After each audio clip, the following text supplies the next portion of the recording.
February, it's already off to a great start as we discover more about God's idea of kindness. Last week, we did some work in trying to define kindness and how to notice it. Do you find that sometimes it is easier for us to be kind to a friend at school or someone we hardly know? But it's not always easy to be kind to your brothers and sisters at home. Why? Sure, we all know that your siblings may get on your nerves from time to time, or you don't feel like doing what your mother asked you to, but you also need to know that friends and family deserve our kindness. After all, our friends and family need to know that we think they are valuable to us. Right? Being kind could cost us our time and energy. Today, I would like us to start with this big question. How can I choose to show kindness even when it might cost us something? The writers of the Bible address this question throughout many of the books. Let's head to the Old Testament and check out the book of Ruth. It's a small book and you might have even flipped past it many times before. Let me tell you about Ruth. Her life was not easy. In fact, she experienced a lot of hardship. Her husband died, and she was left with her mother-in-law. That's the mother of her husband. And the two women were poor. They have no money and no food. What was Ruth going to do? Let's look at her story, and it might help us see how to show kindness to the people we spend time with every day.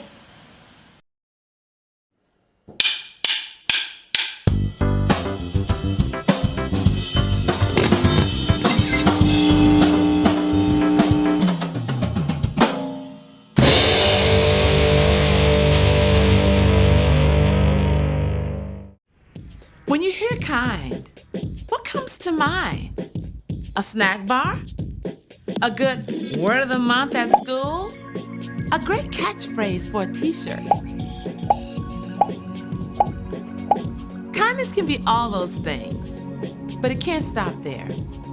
Kindness isn't something you wear on the outside. It's what comes from the inside.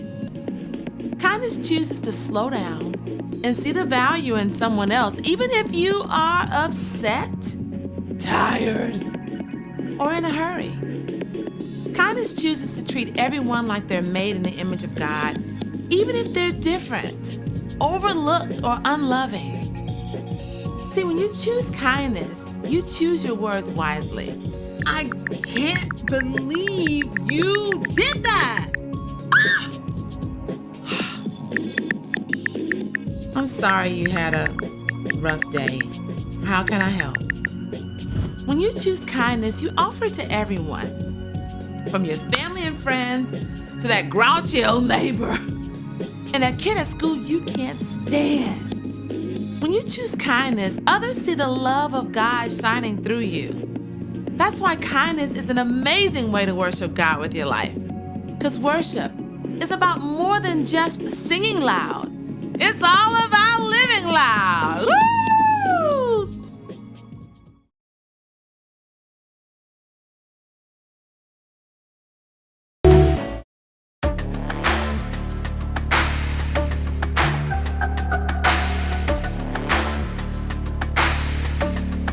Just the facts of it. You and me, we don't see anything identically. Oh, it's the truth. Me and you, we feel and do differently. But now I think it's time I walk across these lines. You don't look like me, don't act like me, don't Don't even think a thought like me, but you matter to me definitely. It don't matter, cause you matter. Kindness fits everybody. Everybody wants kindness. Kindness serves everybody. Everybody needs kindness. Kindness fits everybody. Everybody wants kindness. Kindness serves everybody. Everybody needs kindness. Why do we always run and hide? Pick our sides. Say we tried. Irrationally, we scream and shout. Get it out. We keep our doubts indefinitely. But now I think it's time we walk across these lines. You don't look like me, don't act like me, don't even think a thought like me, but you matter to me definitely. It don't matter, cause you matter. Kindness fits everybody. Everybody wants kindness. Kindness serves everybody. Everybody needs kindness. Kindness fits everybody. Everybody wants kindness. Kindness serves everybody. Everybody needs kindness. The world we want won't happen in our blindness. No, I'll do my part and meet you here with kindness. 2, 3, 4. You don't look like me, don't act like me, don't even think a thought like me, but you matter to me definitely. It don't matter, cause you matter. Kindness fits everybody. Everybody wants kindness.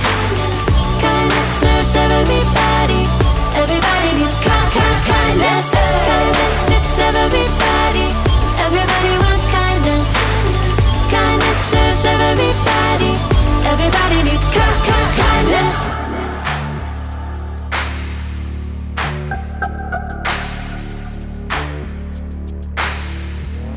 Boom, boom, boom, boom.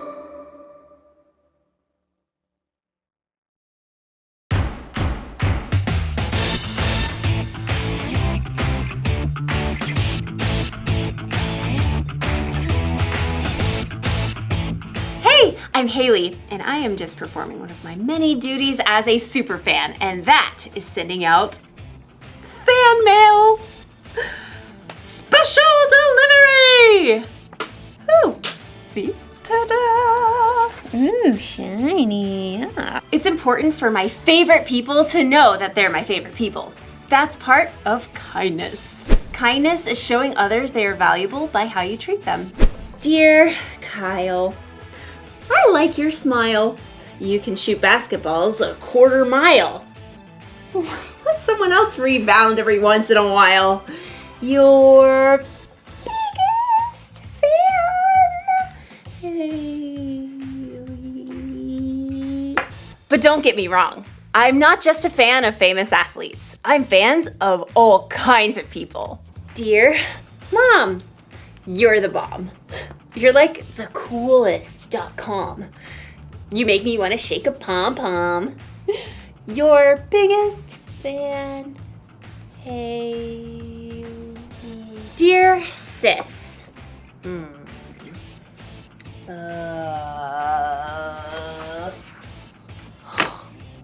Okay. Well, I'll tell you this. The annoying way you chew is something I don't miss. And your taste in music makes me want to hiss. Your sis, Haley. Did you ever notice that it's harder to be kind to the people that you're closest to? Well, as you'll see in today's story, sometimes the people we're closest to are the people who need our kindness the most. I should probably rewrite this card to my sister. Yeah. See you in a bit. The Bible. It's 66 books of history, stories, letters, and poetry that fit together to form God's one big story. the epic adventure of how He created us and loves us so much that He made a way to rescue us. As we travel through the Bible, from Genesis to Revelation, we discover people who met God and found their lives changed forever. Now, for an amazing story. Inspired by the Book of Ruth. In the land of Moab, there lived a young woman named Ruth. She married a man from Judah and must have dreamed of a large family and many children. We'll name them Zeke and Hannah and... But Ruth's happily ever after ended before it began. Her husband died and his brother too, and that left Ruth alone with her sister-in-law Orpah and her mother-in-law Naomi, whose husband died too. I have nothing left. Naomi had come to live in Moab during a famine in Judah, but she had gotten word that there was plentiful food in her homeland again, so she planned to take a road trip. Ruth, Orpah, go back to your family homes. May the Lord show you kindness as you have shown me. So Orpah kissed her mother-in-law and left, but Ruth wouldn't budge. I'm going with you. Look, your sister-in-law is going back to her people. Don't urge me to leave you or to turn back from you. Where you go, I will go. Where you stay, I will stay. Your people will be my people, and your God, my God. Well, okay then. Finally, after a long and dusty journey, the two women arrived in Naomi's hometown of Bethlehem. Everywhere along the road, barley rippled in the breeze, golden and ready to harvest. Is that Naomi? She don't look so good. Don't call me Naomi. The Lord has made my life bitter. I went away full, and the Lord has brought me back empty. Don't listen to them. You just need dinner and a nap. Finding food was their top priority. Some of those barley fields belong to my husband's relative, Boaz. The grain is being harvested right now. Let me go to the fields and pick up the leftovers. Go, my daughter. The law instructed the landowners to leave behind some of the harvest for people who needed food, so Ruth followed behind the harvesters, gathering every bit of barley that fell to the ground. Barley. Let's see. You can barbecue it, boil it, broil it, sauté it. Ruth worked hard in the heat of the day. In the afternoon, Boaz came out to survey the harvest. The Lord be with you. The Lord bless you!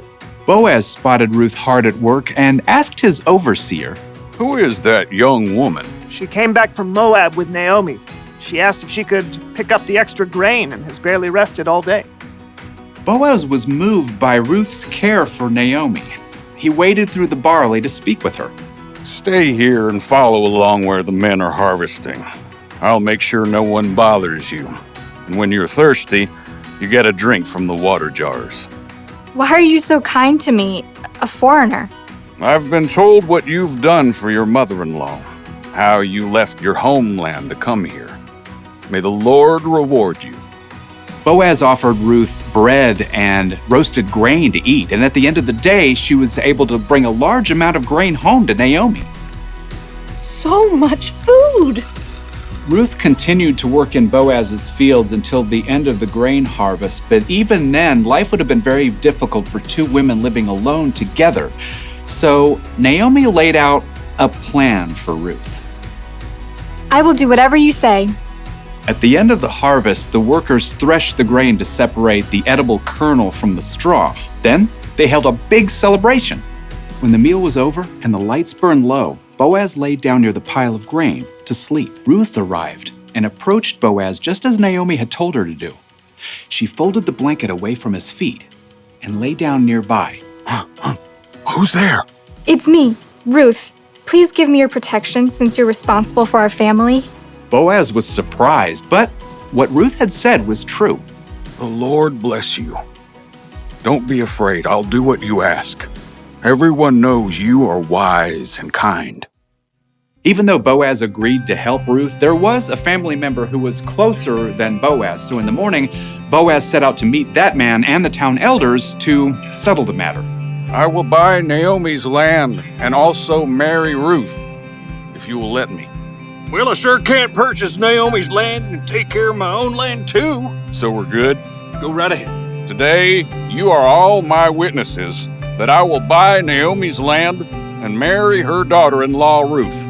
As soon as it could be arranged, Boaz and Ruth were married. Naomi came to live with them, and a short time later, Ruth and Boaz had a new baby boy. His name is Obed. Aren't you the sweetest little thing? So through the kindness of Boaz and Ruth, Naomi had a brand new home and a brand new family too. Everyone could see the difference in her face. Praise be to the Lord. He's given you a new lease on life, Naomi. Yeah, that Ruth is better to you than 7 sons. Now, Ruth's story doesn't end there. Her son Obed had a son named Jesse, who had a son named David, King David. And hundreds of years later, a new baby boy was born in Bethlehem who was a descendant of King David, and his name was Jesus.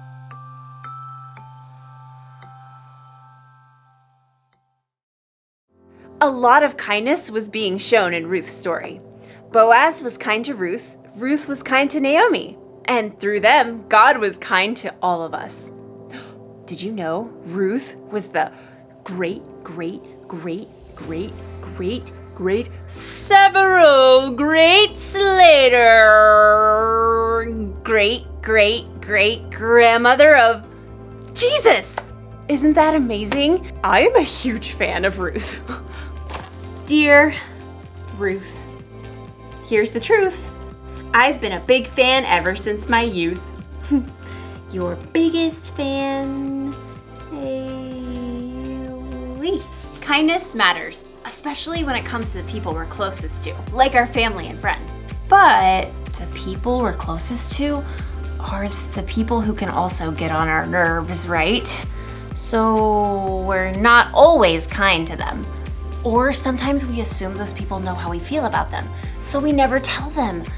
But we shouldn't assume. We should tell people when we care about them. Or send them a letter. Special delivery to Ruth! And we should be kind to our friends and family even when they get on our nerves, because God can use our kindness to do amazing things in their world. So here's the one thing to remember today. Be kind to your family and friends. Don't let your favorite people forget they're your favorite people. Dear sis, listen to this. If I didn't say I love you, it'd be amiss. Come on over sometime and we'll reminisce. Your sis, Haley. Yeah, there. Well, that's a much kinder card to someone who will be my sister for my entire life. Love you, sis. Yay. See you next time.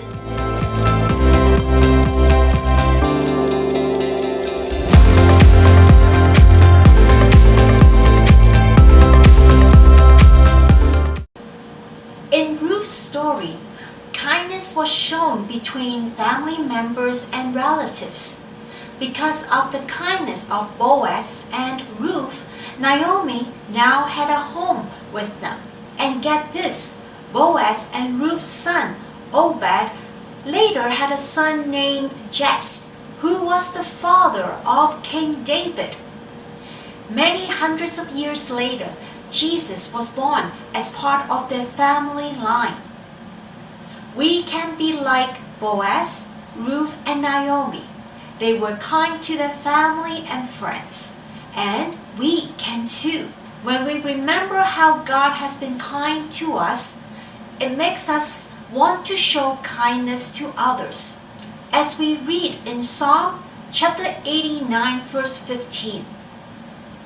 Blessed are those who have learned to shout praise to you, Lord. They live in the light of your kindness.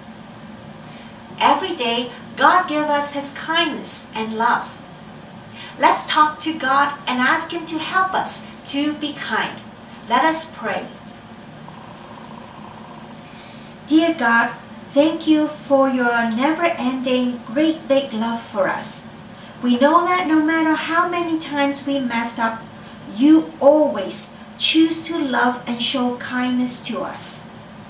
Thank you so much for the story of Naomi, Ruth, and Boaz. It's amazing to hear stories of so much kindness. Please help us be kind too. Help us be kind to the people who are close to us, our family and friends. Help us to show them that they are valuable with the things we say and do. We love you, God, and we ask all these things in Jesus' name. Amen. With God's help, we can make the right choice. We can treat others the way we want to be treated. And we can be kind to our close friends and families. We can show them they are valuable and important with the way we speak and act. Kindness matters and can make a huge difference. And it's really important that we remember to show kindness to everyone. Remember to be gentle and patient and treat others the way you want to be treated. So this week, who will you show kindness to? I pray that you experience God's abundant grace and love. Happy Valentine's Day. And I'll see you next Sunday. Bye-bye.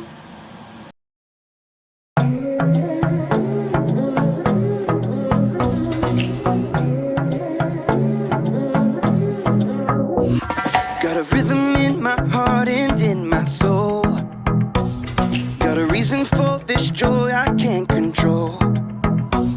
I wanna sing, I wanna dance, and give everyone a chance to hear about this endless love I know. Oh, what you give to me is not for me to keep. It's for the world to see your love.